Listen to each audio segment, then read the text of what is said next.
Aproximadamente 30% das pessoas que vivem no Brasil hoje possuem algum tipo de deficiência. Nos dias atuais, a deficiência ela é entendida como uma forma que uma pessoa tem para interagir no meio em que vive. Isso quer dizer que a deficiência não é uma incapacidade, mas sim uma característica que determinadas pessoas têm, seja de natureza física, mental, intelectual ou sensorial. No meu caso, por exemplo, eu tenho deficiência sensorial, ou seja, eu possuo características específicas e diferenciadas em relação às outras pessoas que não têm esse tipo de deficiência para viver e me relacionar no mundo. Deficiência sensorial porque eu sou uma pessoa cega com uma ausência total de visão. Então, no Brasil, é um dos países do mundo considerado a ter uma das leis de inclusão mais avançadas, que é a Lei Brasileira de Inclusão, ou o Estatuto da Pessoa com Deficiência.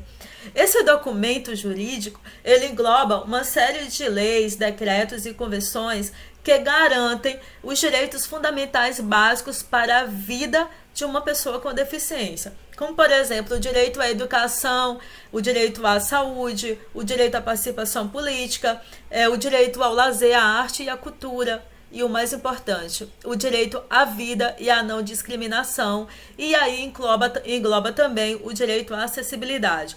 A acessibilidade é um dos direitos básicos para a pessoa com deficiência, porque ele vai garantir a vida, ele vai fazer com que a pessoa com deficiência consiga interagir, consiga ser incluído na sociedade de uma certa forma, né?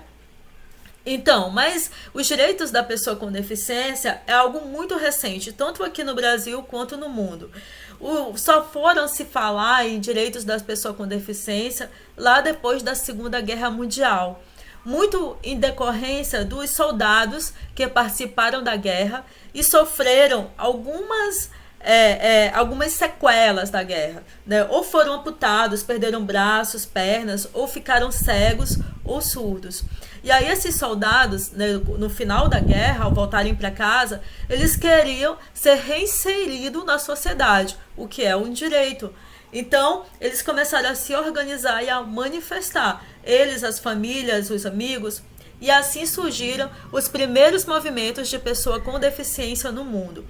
Mas, apesar disso, apesar de ter sido só lá depois da Segunda Guerra Mundial, a se falar em direitos da pessoa com deficiência, pessoas com deficiência, pessoas cegas como eu, sempre existiram desde o início da humanidade, até mesmo na pré-história. Pode até não ter registros escritos do homem da pré-história cego, mas com certeza deve ter existido sim. No Egito Antigo, por exemplo, as pessoas com deficiência, elas não eram perseguidas, não, mas elas também não eram incluídas na sociedade. Elas eram uma pessoa que ficavam lá, à margem, né? Elas não eram algo que, como diz o ditado popular, nem fede nem cheira.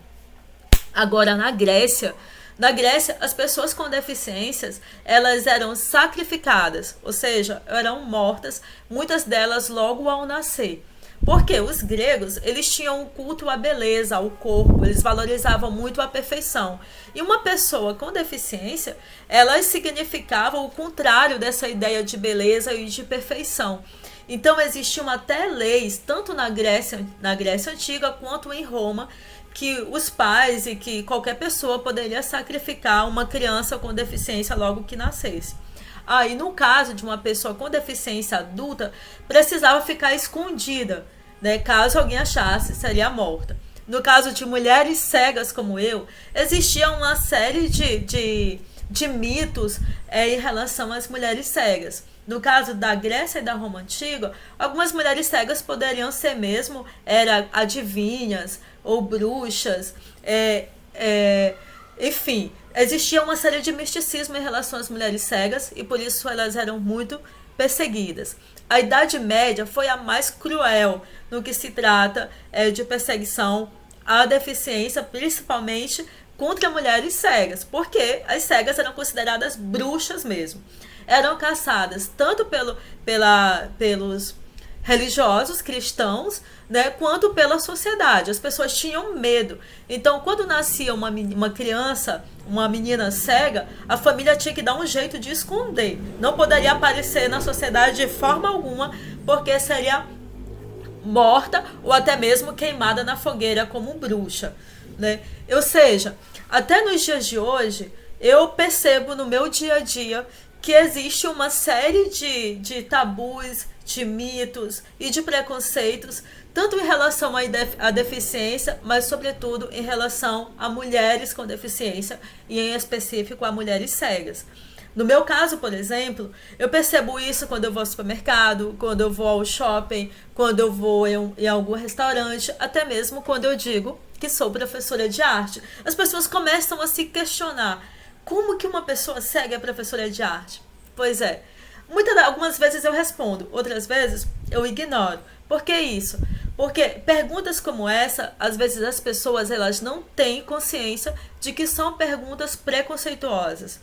Preconceituosas porque as pessoas não têm conhecimento a respeito da deficiência e, sobretudo, em relação à cegueira. As pessoas elas não pesquisam ou muitas das vezes não se interessam mesmo em saber ou ignoram. Então, a falta de conhecimento é a porta de entrada para o preconceito. E é isso o que nós precisamos romper a cada dia. E o mês de setembro é considerado o mês da inclusão.